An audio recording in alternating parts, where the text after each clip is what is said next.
Well, hello again, everybody, and welcome back to Walking Through the Scriptures with Joseph Bahota. I'm your host, Joe Bahota. And real quick, administratively, if you've been following my channel, I put out on Wednesday that the Wednesday night Bible study was canceled because I was not feeling well. I was under the weather. And I said, if you want to pray for something, pray for that. Well, if you can hear from my voice, continue to pray. Amen. My throat and my voice is going out, but I got my little tea here. So top of the morning to you if you're in Britain right now. Praise God. I got my tea here, and I'm going to try to get through this one. As you can see from my banner, it says Dr. Phil update. He sued TBN.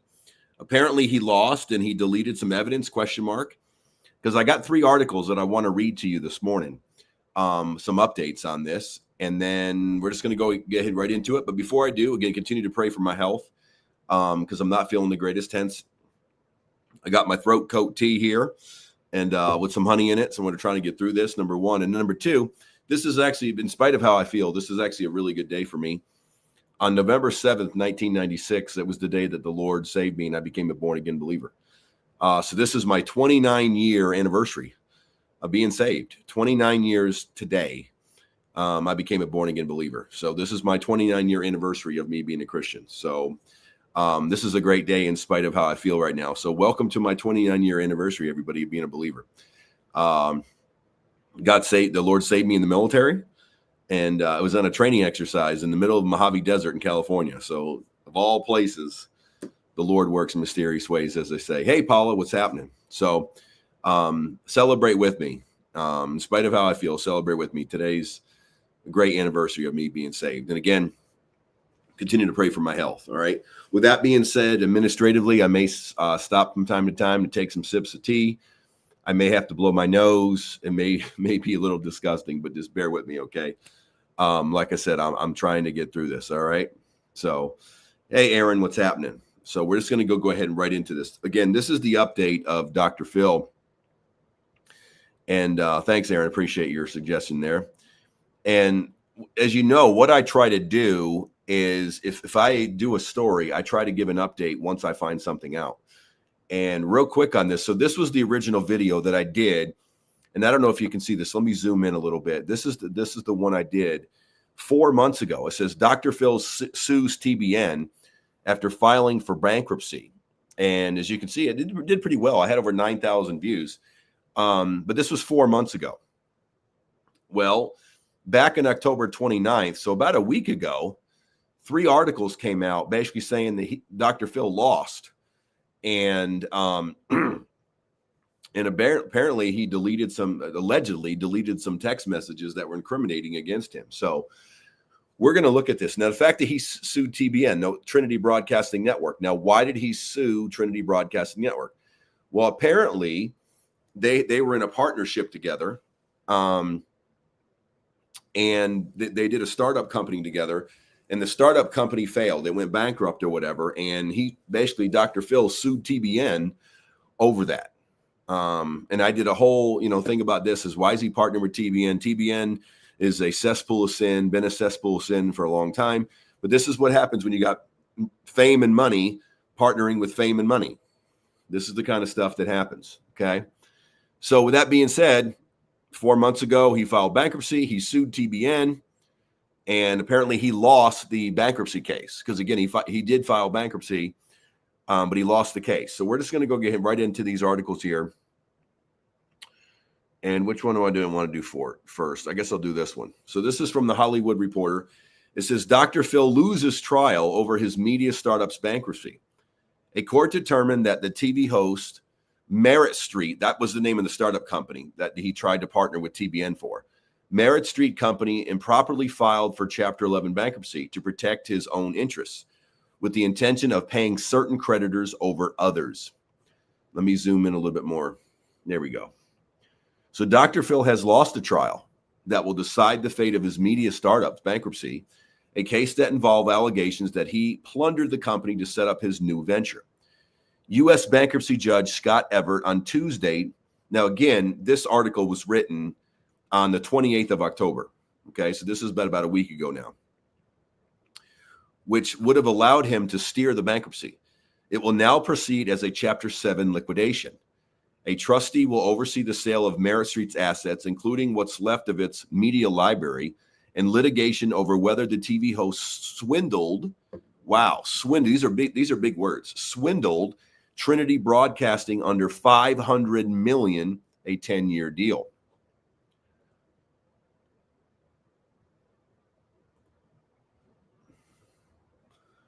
In the decision, the court pointed to evidence indicating that Dr. Phil, whose surname is McGraw, deleted incriminating text messages and that he tried to game the bankruptcy by paying certain favorite creditors over others. Candor to the court is critical, Everett said in the bench ruling. He stressed that McGraw's business was dead as a doornail when the bankruptcy was filed. In a statement, a spokesperson for McGraw's production manager, Patesky, said the decision will be appealed. So I guess there's going to be more to follow about this. We take great exception to the court's improper assertions regarding the alleged destruction of evidence, which simply did not happen, the spokesperson said. We will not let this stand given all that Dr. Phil and Patesky products have done to protect Merit Street's employees, distributors, and other interest parties and to resolve the unfortunate situation. Merit Street is simultaneously in bankruptcy court and suing Trinity Broadcasting for breach of contract over its downfall. At the same time, the TV host is launching an entirely new venture called Envoy Media, which was created a day before Merit Street filed for Chapter 11 protection. So this is just hot mess like crazy, y'all.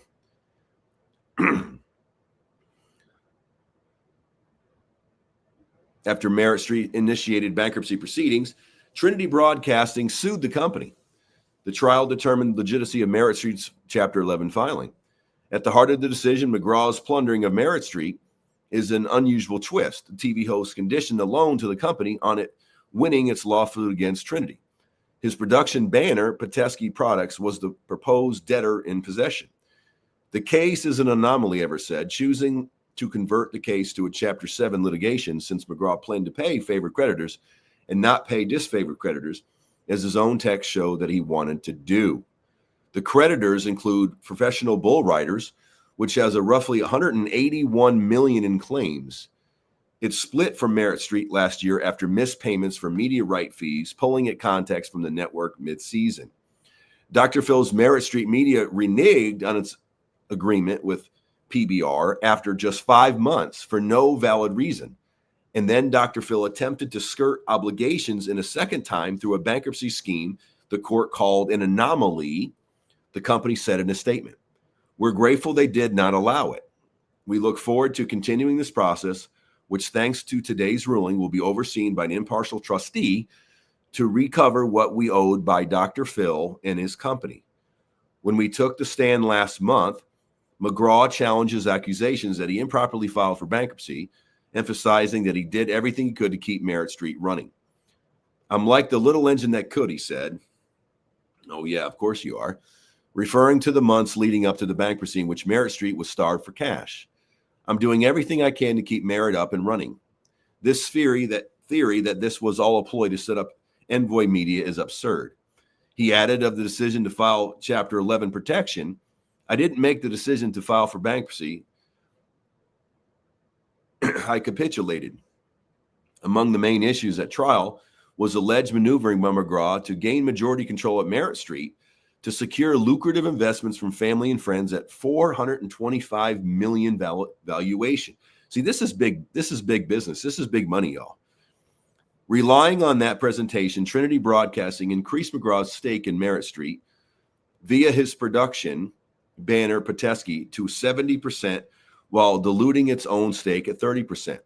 Once the deal was finalized, McGraw described the plan as a gangster move to reduce the network to nothing more than a passive minority investor, according to Trinity Broadcasting lawsuit. The TV host maintained during testimony that the deal was beneficial for both sides. Under a proposed $500 million 10-year agreement, Trinity Broadcasting would provide production and distribution services to Merit Street, and Patesky in turn would provide new content, including 160 new episodes. The relationship turned sour last year when it became clear that McGraw couldn't deliver the viewership numbers, product integrations, and advertising revenues he promised to Trinity Broadcasting, the company alleged. It said it spent more than $100 million by the end of June, some of which had to be recorded in loans to Merritt Street. That figure ballooned as Trinity Broadcasting continued to funnel up to $13 million into the production per month, while McGraw failed to deliver a single episode. Though a spokesperson for the TV host has said that 214 new episodes of Dr. Phil Primetime aired on Merritt. The vast discrepancy about what delivered entails and which episode orders factor into the Trinity deal mean there's a lot of fine print to dispute. So that is that article right there. I know. Holy moly, I know. Isn't it like ridiculous, Paula? I mean, there's big money in this. Big money in this. So that's one article. Let me do this one here. And this might be repetitive. So we'll see. Says here, Dr. Phil tried to file for Chapter 11 bankruptcy for a media startup despite $460 million fortune that includes $39 million property portfolio. Television legend Dr. Phil attempt to file a Chapter 11 bankruptcy for his media startup, Merritt Street Media, has been denied by a judge who has ordered that he liquidate the fledgling company.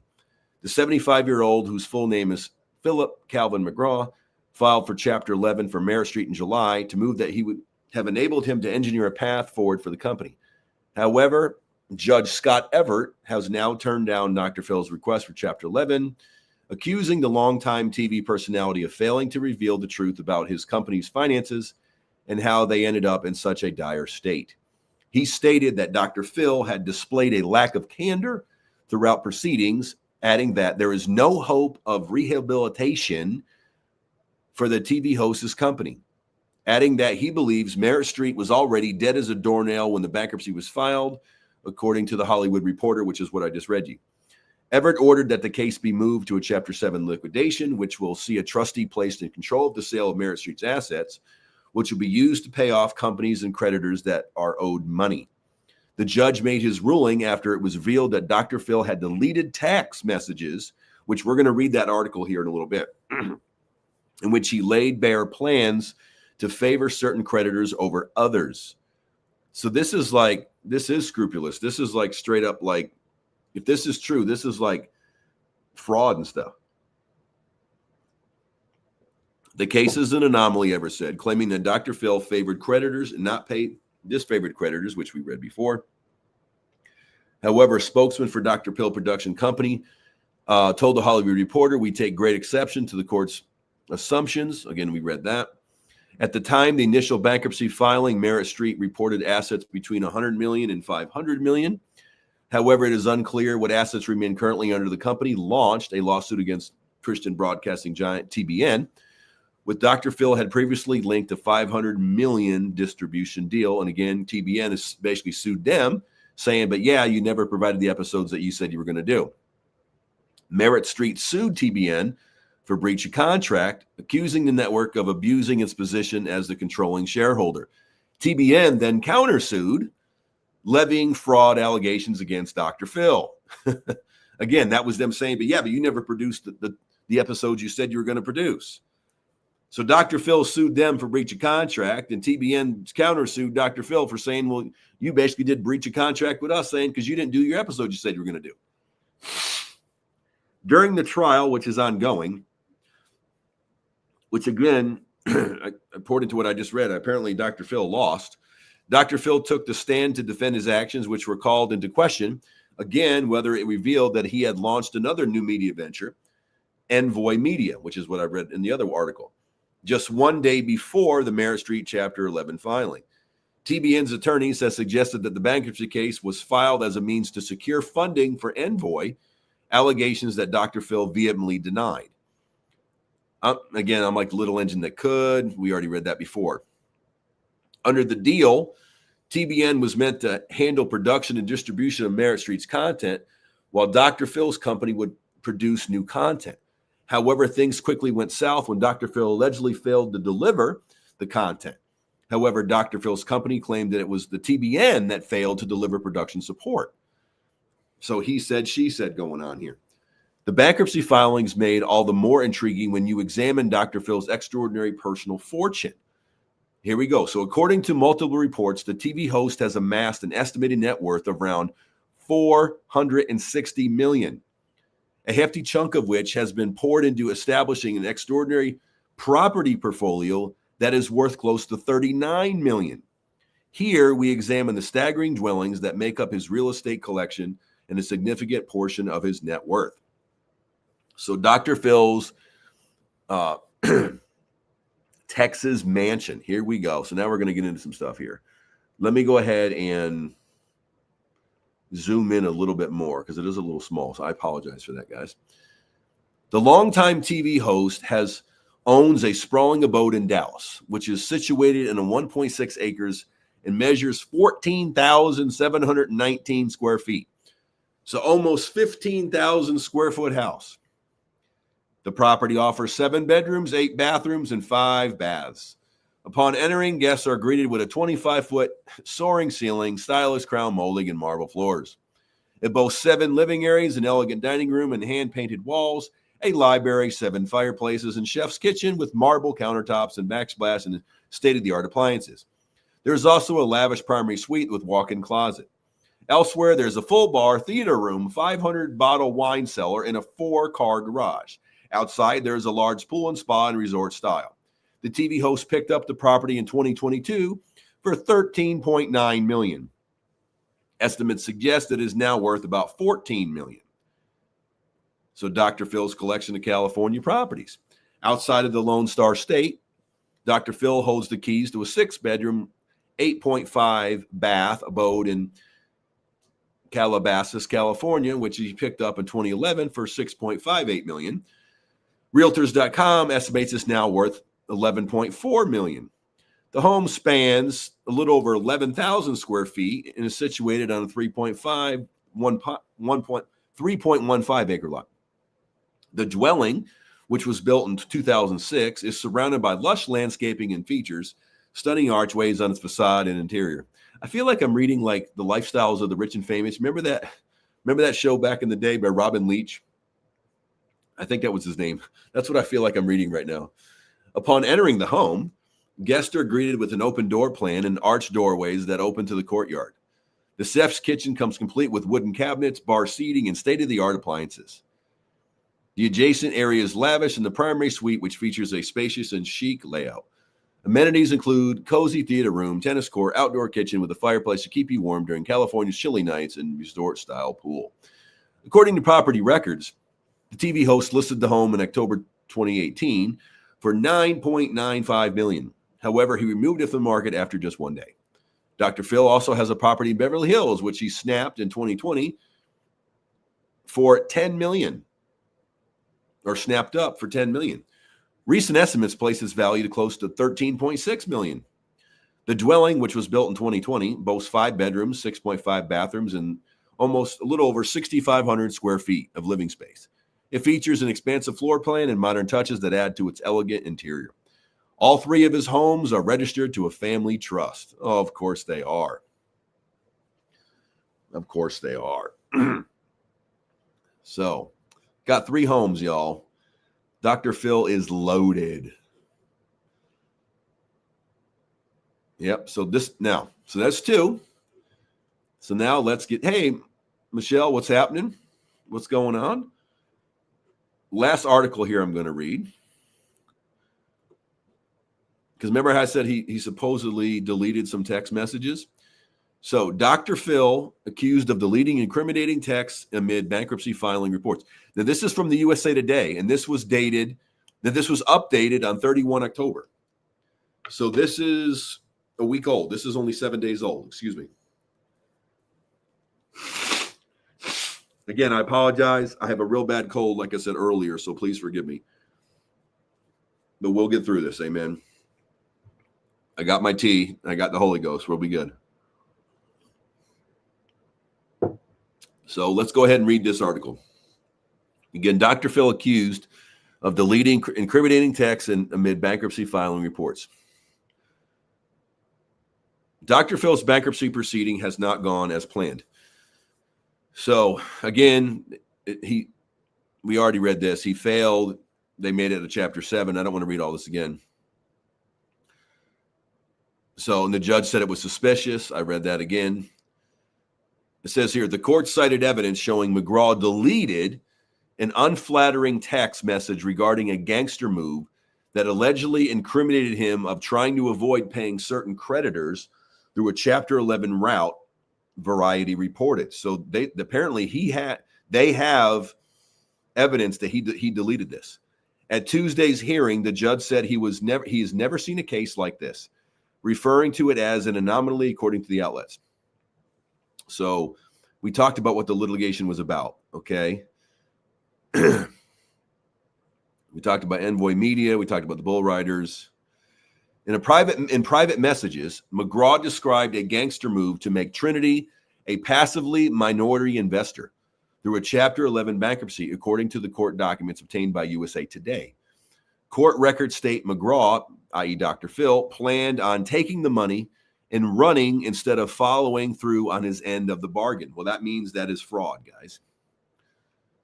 Wow. Trinity and Patesky became partners under a reported 10-year agreement worth $500 million. And again, under this agreement, Trinity would offer production and distribution services while Patesky would produce new content, including 160 episodes of the talk show over 5 to 6 months. However, Trinity alleges that McGraw didn't do his part, and then obviously Dr. Phil said that breach of contract was on TBN's part.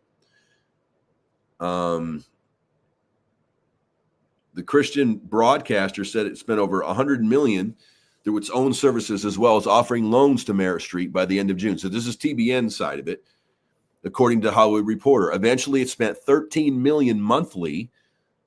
$13 million monthly. What are you buying? Eventually, it spent $13 million monthly on production efforts, despite McGraw not delivering a single episode. Well, then what are you buying? See, that's my question. If you're dumping $13 million into something and Dr. Phil isn't delivering, well, then you're not producing anything. So what are you buying? Anyway, a spokesman for McGraw challenged that claim, Variety reported, adding that it aired 214 new episodes on merit. However, whether those episodes were considered part of the Trinity deal has been disputed.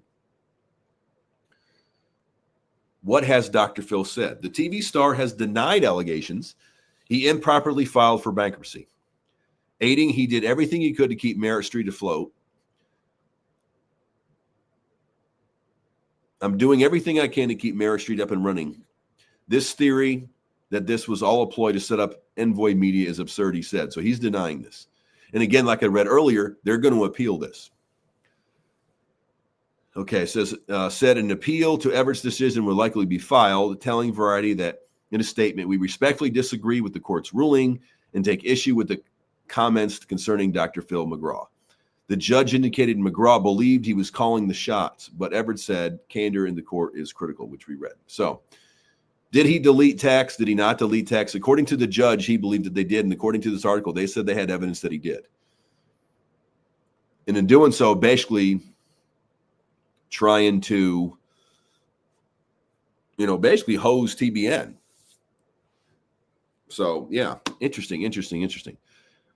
Yes, thank you, Mark. Congratulations on your salvation anniversary. For those of you who came late, today is November 7th. On November 7th, 1996. So 29 years ago, the Lord saved me. I became a born-again believer on 29 years ago on this date. Amen. So thank God for that. Santana says grace and peace. And praise God. Santana, absolutely. You're right. You're absolutely right, Paula. It's never enough with these people. See, when you're dealing with 100 million, 500 million, when you're dealing with stuff in the millions of dollars, this is what greed does. Yep. Just like Michelle said up here, it's like the Great Gatsby.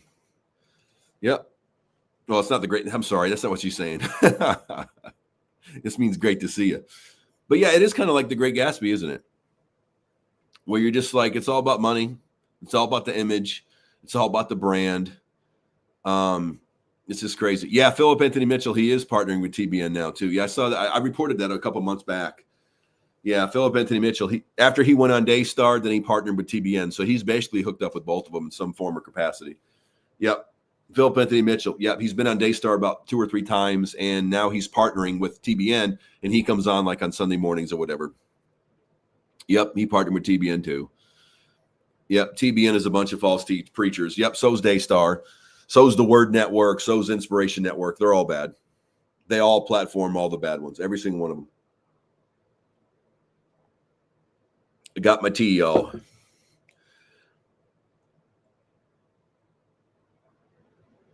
Exactly. That's what they do. They throw a little Jesus in there and make it look good. Yep.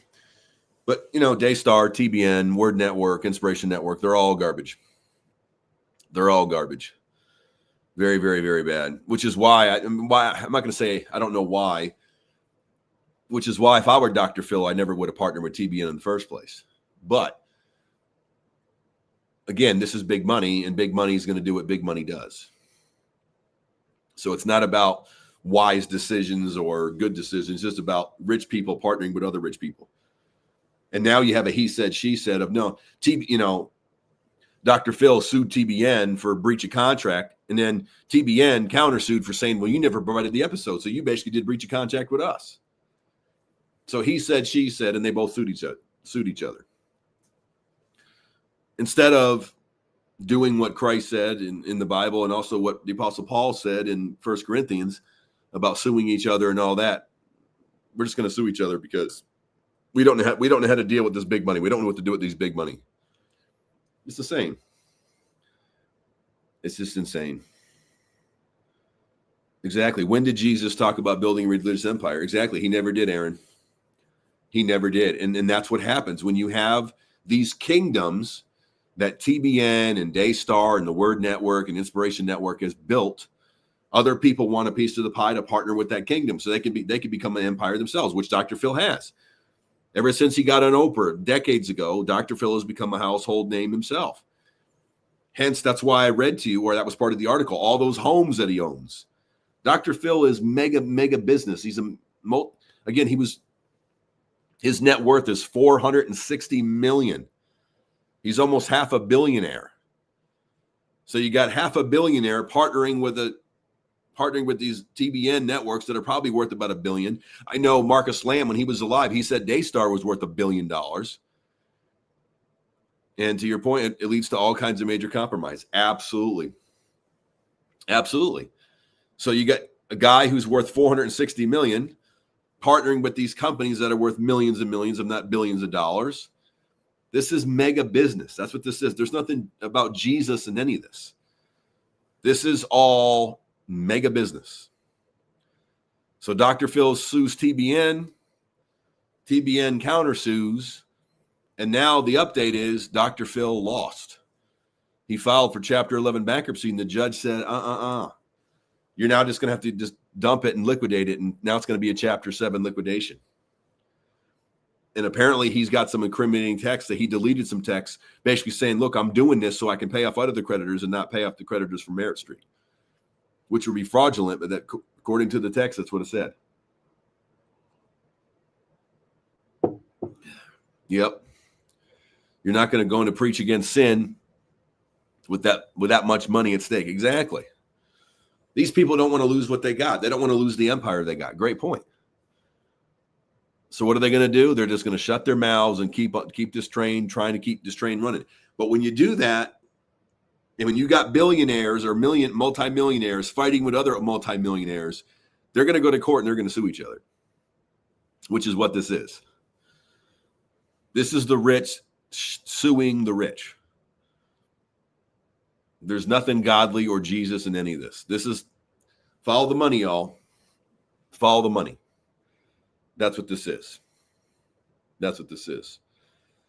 And that's why it's extremely messy. Yep. It's extremely messy.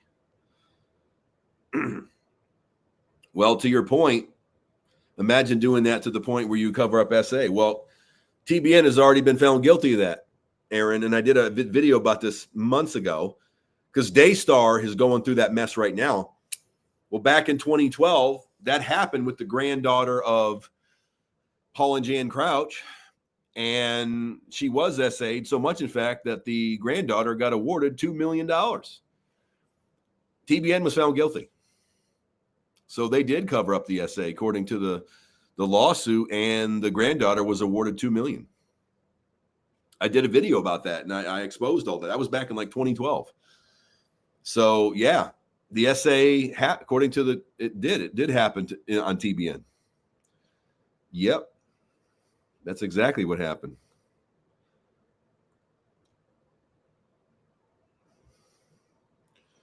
Yep. All that money and they can't help people that are in need. Exactly. Yep. Can't hurt the brand. That's what it's all about, man. It's all about selfishness and greed. That's exactly what it is. Exactly what it is. So, and you're seeing it, right? You're seeing it here in this report. You're seeing it here in this report all day long.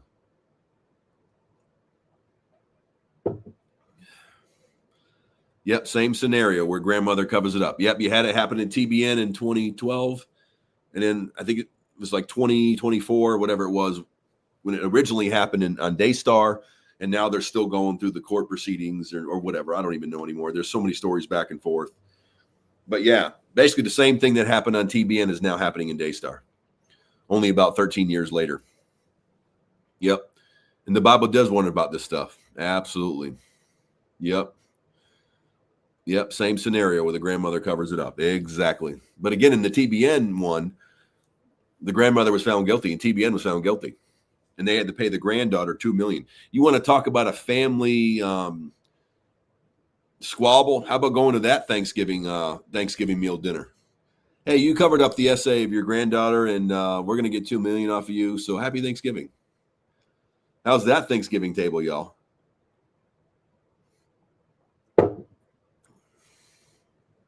Yep, this is where we are. I believe it's 2 Timothy. It says people would be lovers of money, lovers of themselves, haters of God, proud, blasphemers, etc. Exactly.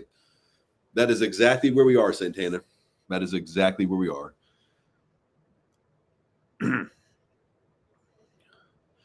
Yep. That's part of the story I was talking about, Aaron. Julie Royce just reported a video where Joni's cleaning lady was recorded saying she saw stuff that directly supports Susie and contradicts Joni. Yep. That just came out. Yep, that's true. You saw that right. Well, I don't know if it was the cleaning lady, but there were some people that said, yeah, I believe there's something really, really weird going on. And they have that recording when they recorded that to the police. So yeah, this is yep. More and more evidence keeps coming out. But you're right. Absolutely right. So some more to follow on that Daystar too, because if they can keep getting more evidence, something may happen. I don't know. Yes, it was the housekeeper. Okay. Well, thanks, Paula. Appreciate that. Yep. Yes, it was the housekeeper. Yep. And then good point, Aaron. Yeah. And people still give to them. Yeah, they do, unfortunately. But see, now they got a new crew. And I reported on this because, a lot of people left Daystar after the scandal, right? So in order to keep Daystar running, Daystar had to get a new set of prosperity pimps. Now they kept one of the old prosperity pimps. They kept Perry Stone. But they had to get some new people. And one of the new people they got was this guy by the name of Prophet Joseph Z. And I did a video on that where Joseph Z was saying, hey, you need to give to Daystar. You need to give to Daystar. You need to get that seed in the ground, blah, blah, blah, blah. So they needed a new crew to replace the old crew that left. Well, Joseph Z is one of the new crew. And I did a video on that. It's insane. And that's what they're going to keep doing. As the old people leave, as the old guard leaves, they got to get a new guard. And Joseph Z is part of the new guard. Yep. Yeah, Perry Stone's a hot mess. His tongue speaking sounds so crazy. Remember when I reported on that too. It's right up there with Paula White. I see angels from Africa and angels from South America. You remember that? And then Trump still lost. It's insane. It's just insane. Yep. People are so gullible. Just say Jesus and they won't question anything. Yep. Joseph Z is ridiculous. Yes, he sure is. Catherine Crick is right up there too. Yep. They call her mother and people are like bowing down to her. She's like the chief apostle, whatever. And people like bow down calling her mother. And it's just the same garbage. Catherine Crick's another false apostle too. I've done many videos on her too. But yeah. So Catherine Crick, Perry Stone, Joseph Z. I mean, I can go on and on and on and on. Oh, yeah, here we go. This is Paula White. I hear the sound of the abundance of rain. I hear the sound of victory. And strike and strike and strike. Yeah, I hear the sound of the abundance of rain. I hear the sound of victory. By the way, if you want to be really entertained, I forget the name of the YouTube channel, but there was a guy who did like a rap over that. He did a rap of Paula White doing that, and it was so funny. Oh my gosh, it was so hilarious. So this YouTube that, man, and the Paula White, just type in Paula White rap. And that's in there, Santana and everybody listening. It's so funny. Oh my gosh, it's so funny. But anyway, so yeah. Perry Stone, he's a hot mess. He's a hot mess. Yeah, Aaron, you're right. Yep. Paula White should go on strike and take some time to get into the Word of God and learn about the real Jesus. Yeah, exactly. But she's not going to, because she's now in charge of the faith office in under Trump. So she's going to tell everybody that she's walking in the favor of God. Again, I apologize. Forgive me. But yeah. Yeah, I heard about Troy Black. I heard bad things about Troy Black too. I haven't done a video on him. I know my friend Rob Wilson has a couple he's done on him. I heard he's bad news through my mutual friend Rob Wilson. But yeah, I heard he's not good news either. But I know Rob Wilson's done some videos on him. I personally haven't. But I heard he's bad news. Oh. Yep, Troy Black has said false prophecies. You are right, Paula. But he then speaks against others. Bro, he's a hypocrite. Okay, yeah. Then there you go. There you go. So there's a lot of bad ones out there. And I try to cover them as best as I can. Yeah, Troy Black is a false prophet. If I know of something, then I'll talk about it. I'll report it. I'll talk about it as best I can. But anyway, thank you for getting the comments this morning. Y'all are really getting in there, having some good stuff. I appreciate that. Yeah, I don't know. Bob and Drew Bloom have really blown Troy out the water. Yeah, I don't know who they are. If they have, good. That's great. So that would be good. By the way, Aaron, I'm going to be doing your Justin Peters video probably Monday or Tuesday. That'll be the first one I do on next week. It's interesting, guys. You know how I've been talking about Turning Point USA and a lot of stuff going on there really isn't Christian? Well, Justin Peters just basically said the same thing. And I was really surprised by that, because I disagree with Justin on a lot of things. But boy, he got this one right. And I'm going to give honor to whom honor is due. And so I'm going to be covering that video next week. And because there's another guy, John Henry, they did a collab together.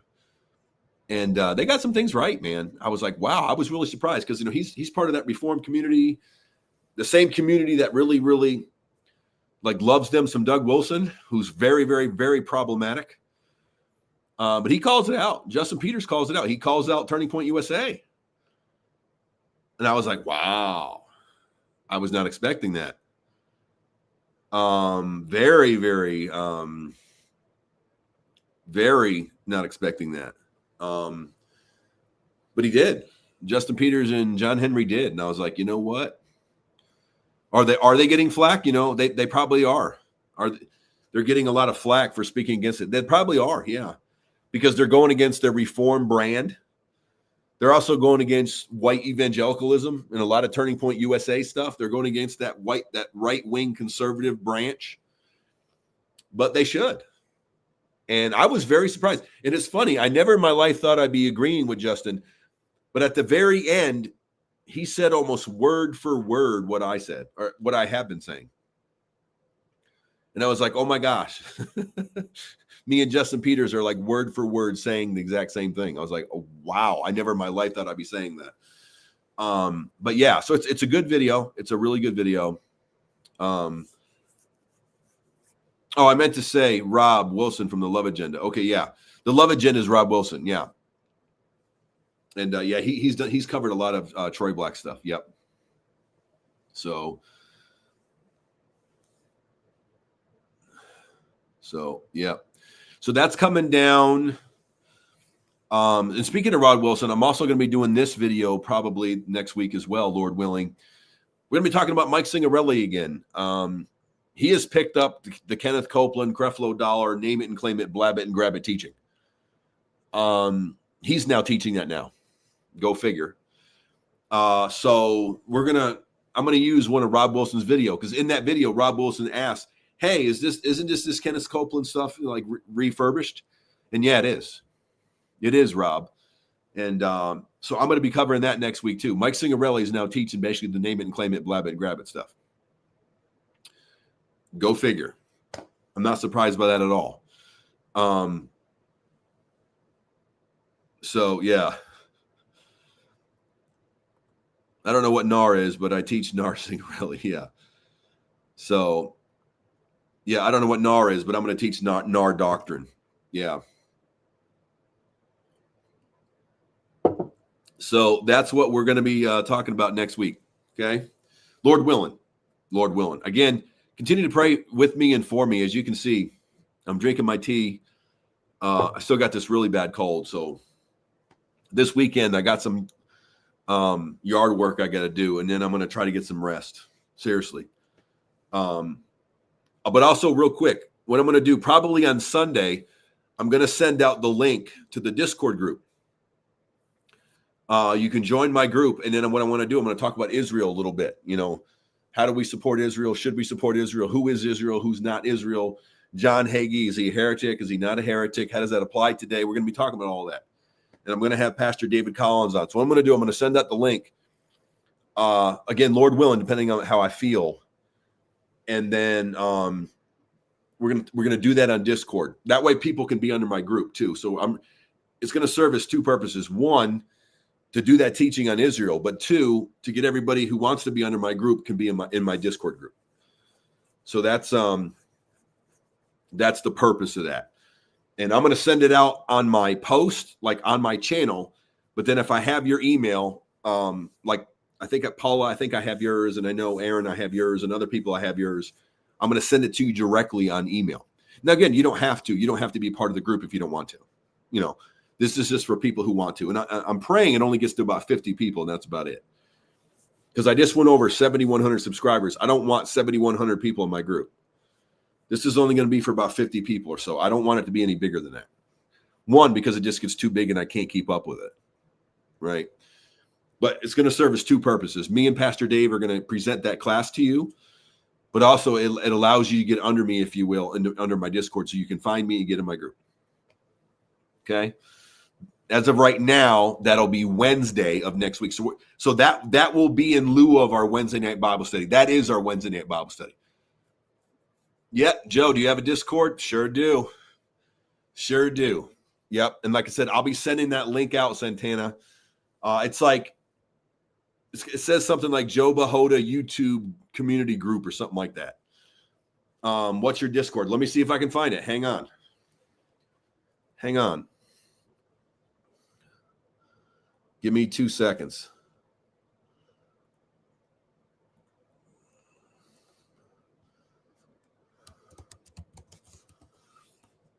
If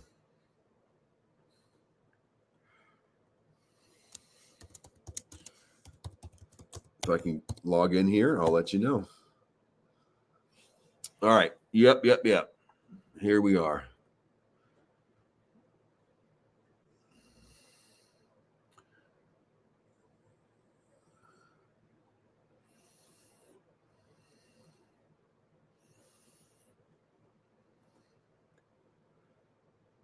Yeah, it says, welcome to Joe Bahoda's YouTube community. All right, let's see if I can...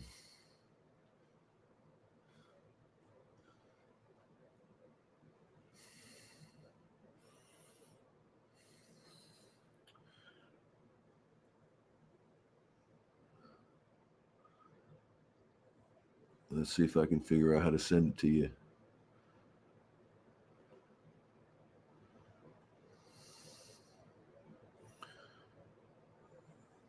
Go to settings.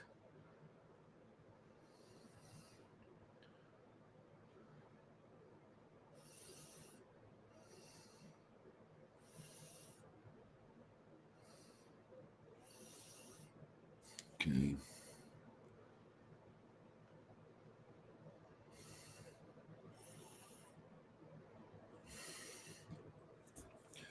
Give me a second.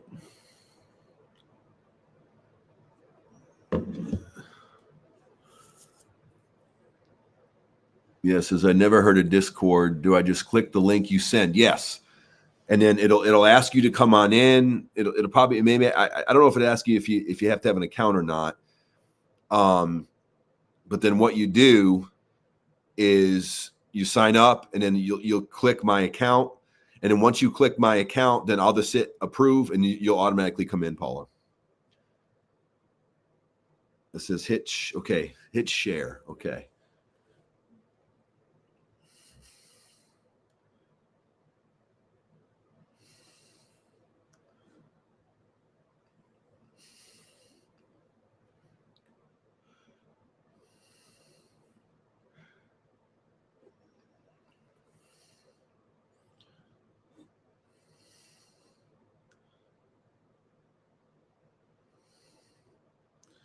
Trying to find it. Okay.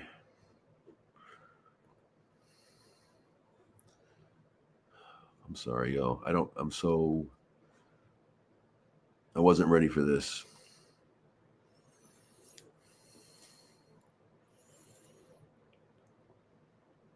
I don't want to log out.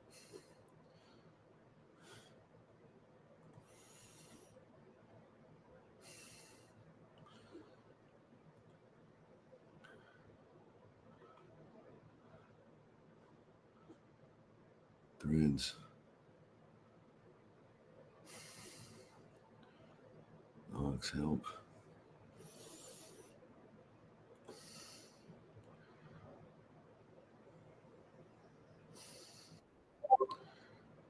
No, I don't want to do that.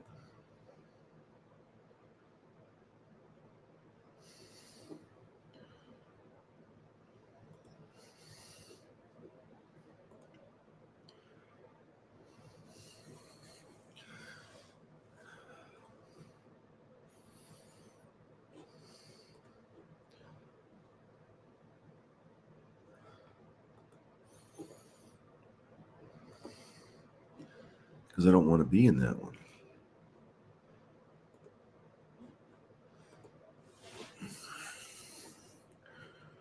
I don't know, Santana. I can't find the share button. All